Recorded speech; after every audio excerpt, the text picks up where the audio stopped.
Today's readings are all from the book of Job in the Old Testament. The first one is from Job chapter 4, starting at verse 1. Then Eliphaz the Temanite answered and said, "If one ventures a word with you, will you be impatient? Yet who can keep from speaking? Behold, you have instructed many, and you have strengthened the weak hands. Your words have upheld him who was stumbling, and you have made firm the feeble knees. But now it has come to you, and you are impatient. It touches you, and you are dismayed. Is not your fear of God your confidence, and the integrity of your ways your hope? Remember, who that was innocent ever perished? Or where were the upright cut off?" We're going to continue reading from chapter 8, verse 1. Then Bildad the Shuhite answered and said, "How long will you say these things, and the words of your mouth be a great wind?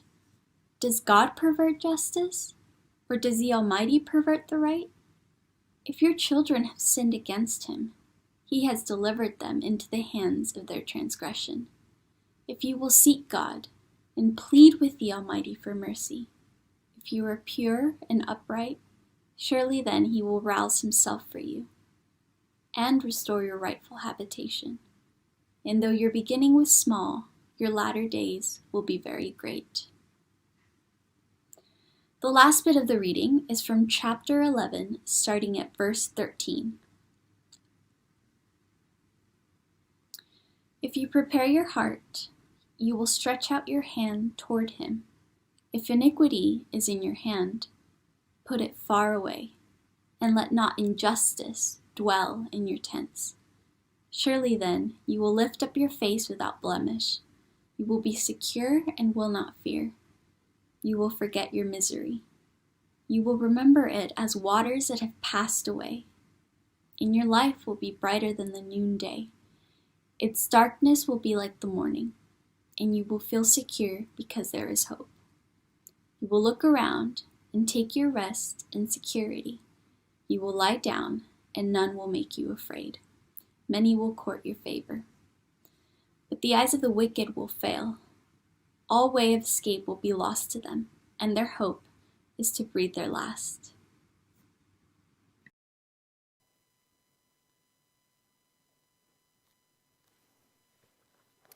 Are we reaping what we've sown? This first slide that's going to come up is a thought-provoking meme that's been doing the rounds. And then this next slide was a news headline. "Nature is sending us a message," says UN Environment Chief.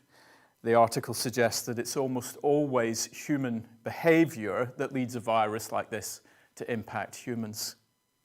And then, finally, Hulk Hogan is one of many who claim this is an act of God. In 3 short months, just like he did with the plagues of Egypt, God has taken away everything we worship, says the wrestler. He goes on to quote the Old Testament to suggest that if we humble ourselves, God will heal our lands. Well, Job is one of the most famous sufferers in the Bible. The poor man was metaphorically struck by lightning repeatedly in the space of minutes as the devastating messages piled up. First, his business gone, then his employees killed, and most guttingly, his 10 children all wiped out in an instant. And yet he refuses to curse God. It's amazing. But there are many stages of grief. And in chapter 3, Job groans. "Why did I not die at birth? Why did the knees receive me? Why is light given to him who is in misery? Why is light given to a man whose way is hidden, whom God has hedged in?" That's all very real. But I want us to focus on his friends, sometimes called Job's comforters. Even as Job howls in the ashes, they turn up and confidently pronounce, "We know why." Initially, they said nothing. They wept with the one who wept, model pastoral care. But I'm afraid they then opened their mouths and things went downhill quickly. They're wrong, Job's friends, just to be clear. Wrong about Job, wrong about God. God himself is the one who makes that clear at the end of the book. But the need to find answers is very strong, isn't it? They say it's not suffering that destroys a person, but suffering without a purpose. I used to meet with a man who, him and his wife had lost a baby at the point of birth. Total shock. The pregnancy had been fine. Awful. And quite quickly he was wanting to meet up and discuss God and why. Very easy to wander into speculation at that moment. Pretend we know more than we do. The particular error of Job's friends runs deep in the human psyche. So whether COVID-19 has wreaked havoc in your family, and I'm sorry if it has, or whether we're thinking of making sense of this at the big level, the worldview of these friends needs to be rebutted. Our big point, our first point, is that life is not as simple as you reap what you sow. That's their basic explanation. Eliphaz is up first, 4 verse 7.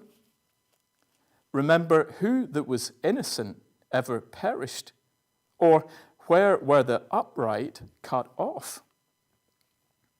One of the things that makes these friends' speeches confusing is that they say lots of things that are kind of true, including 4 verse 8. As I have seen, those who plough iniquity and sow trouble reap the same. You reap what you sow, right? Partly just nature. So my son likes to think of himself as a 5-year-old urban farmer.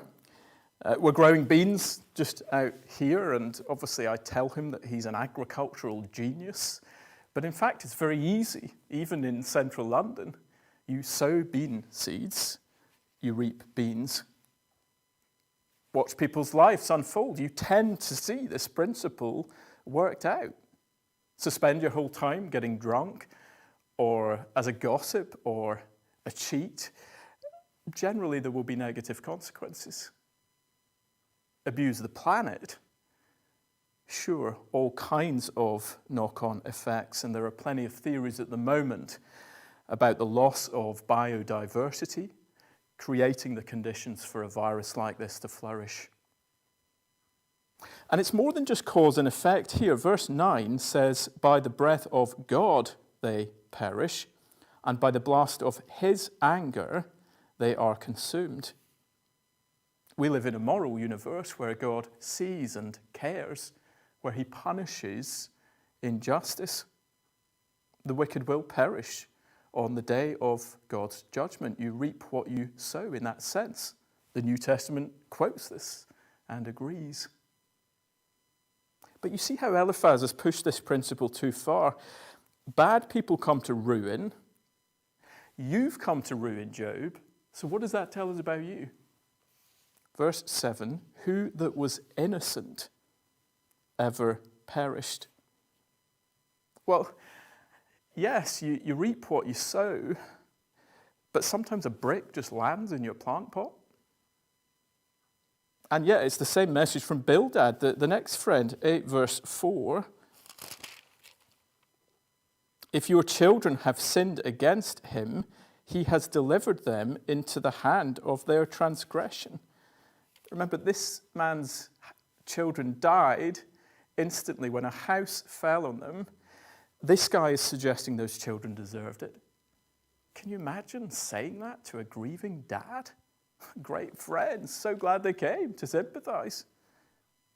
And yet, because this is Bildad's mindset, his advice to Job has to be, 8 verse 5, if you will seek God and plead with the Almighty for mercy, If you are pure and upright, surely then he will rouse himself for you and restore your rightful habitation. I stop sinning and all will be sunny again. But Job is upright. There are no unconfessed sins in his life.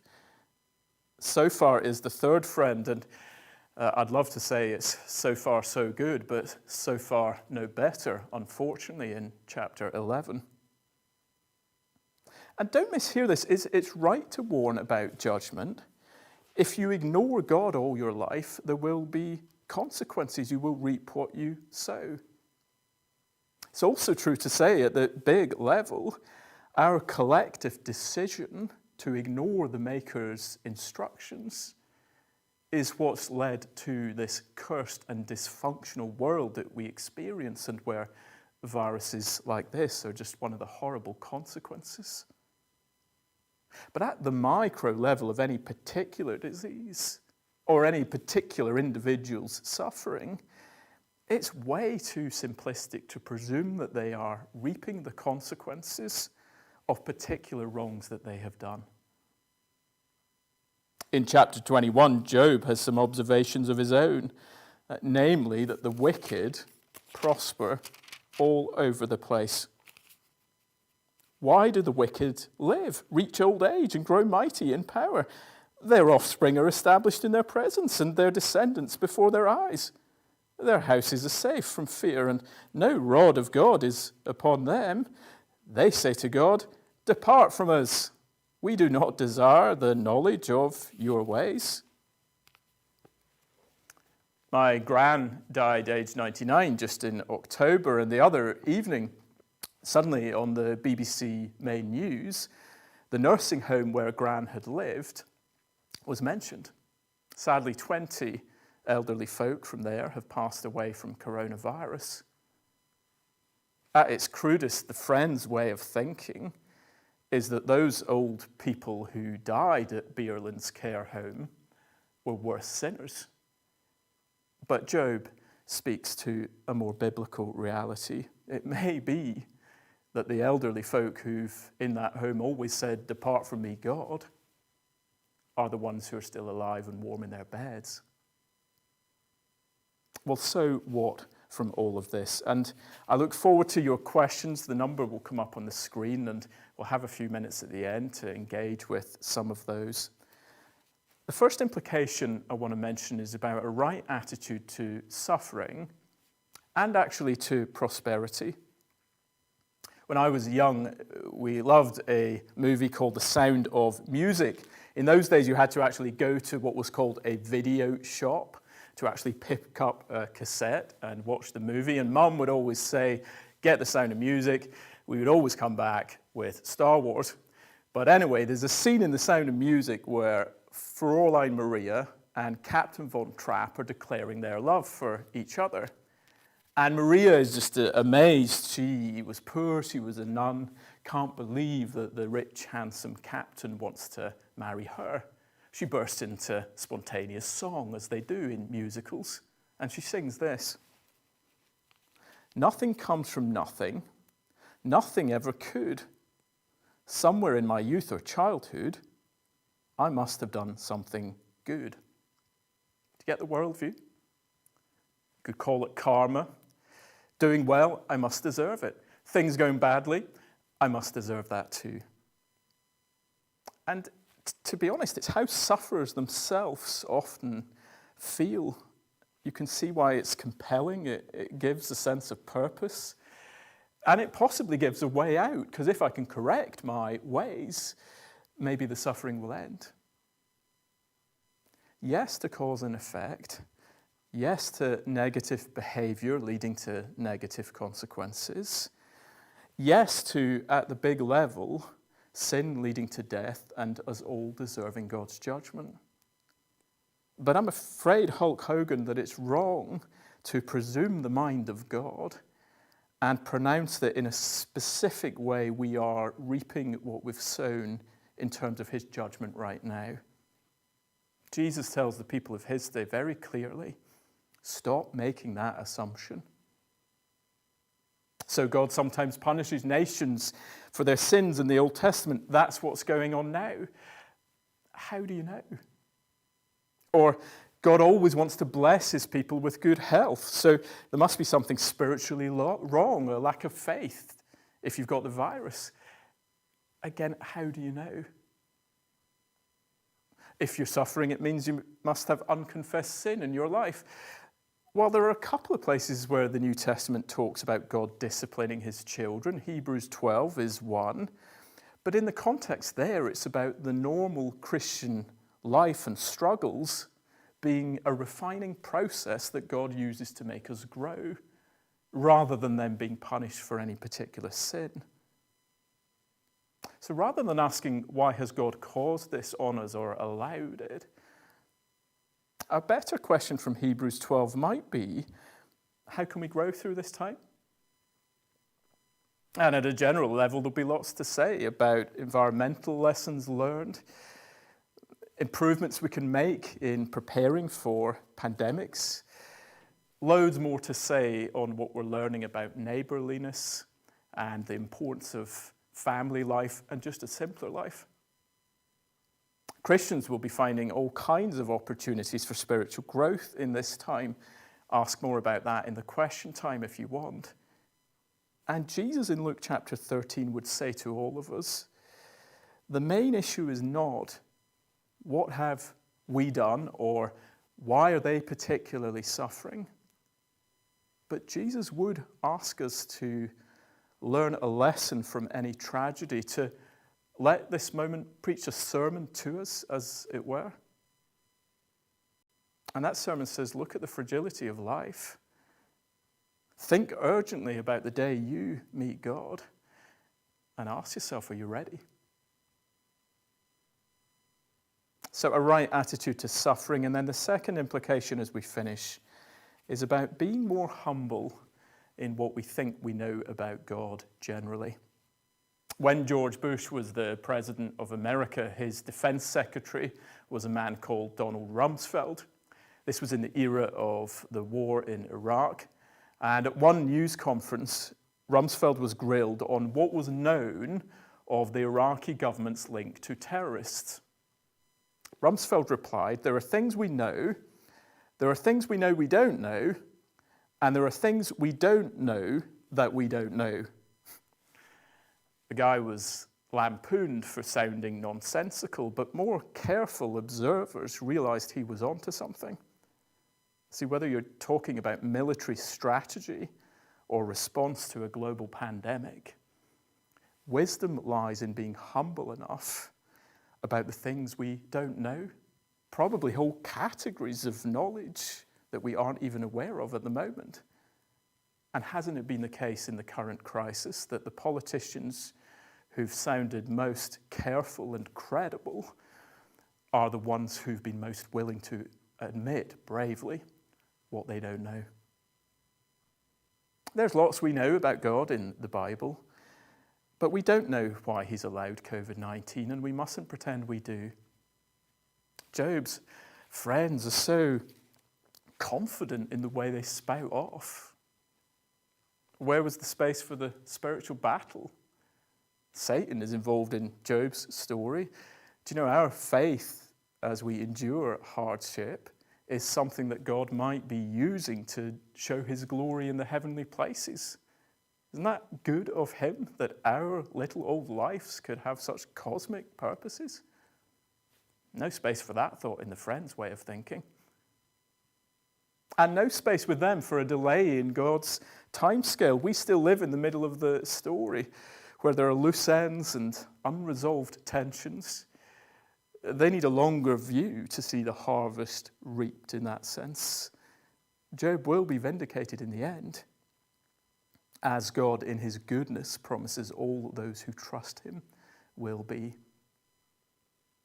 And what else won't you have space for in your theology if you've no place for the suffering of the righteous? Who that was innocent ever perished? Remember Eliphaz asking that?